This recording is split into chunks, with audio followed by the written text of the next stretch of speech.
Hey, we just wanted to send you this quick video. Of course, you hear the chickens making noise in the background. So these are the wire shelves that we use that we were talking about. We get them in 6-foot lengths just because they're easier for us to handle. This would be a side panel. You can tell because it has the wider spaces between it.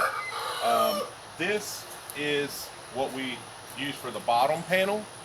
It has much narrower wires. It's also 20 inches wide.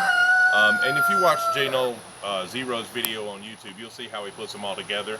But just showing you the parts that we use, we buy them at Home Depot. We take these and we turn them into the cages that the rabbits live in. So this is one of the cages, and we actually put them together just like you saw in the video. We cut the individual lids so we have individual spaces. They work really well for us, and we just use the clips to hold them in.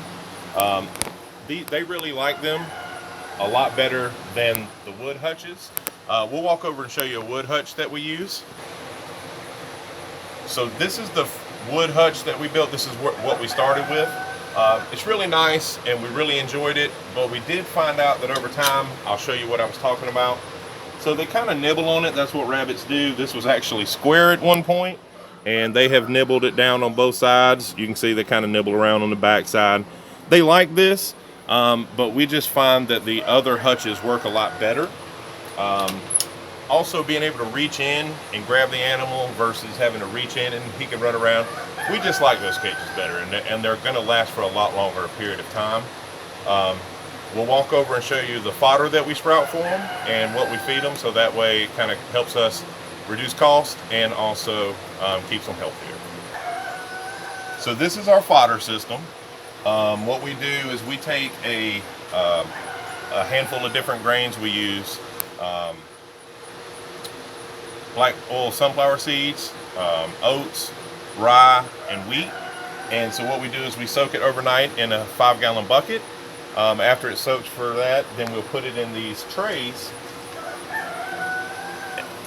and we water them 5 to 6 times a day. Typically, it really depends on the heat, but as you can see, you'll start from just seed and they'll start to sprout a little bit, and then as they get bigger, of course, then what you get is this nice mat on the bottom, and the rabbits really love it. It's full of vitamins and minerals and really helps keep them nice and healthy and happy. We feed them that along with pellets and then also Timothy hay. Timothy hay is really good for them. It's the preferred hay for rabbits. All right, we just wanted to show you also just the setup on how we cool them. Obviously, because we're a large rabbitry, we have a big covered roof. We didn't start that way. We just had the hutch, and we actually just had some metal tin. The same material that you see here we had on here, and then we decided to actually expand and grow the business. So don't let it overwhelm you, because starting out you don't need all of that. You could go with a simple cage like we were showing you and just have it covered, or if you have a shady spot in the yard, you could put it in there, put it in a shady spot, and that'll help a lot with the temperature. And then as you can see, we just use box fans along with some other things.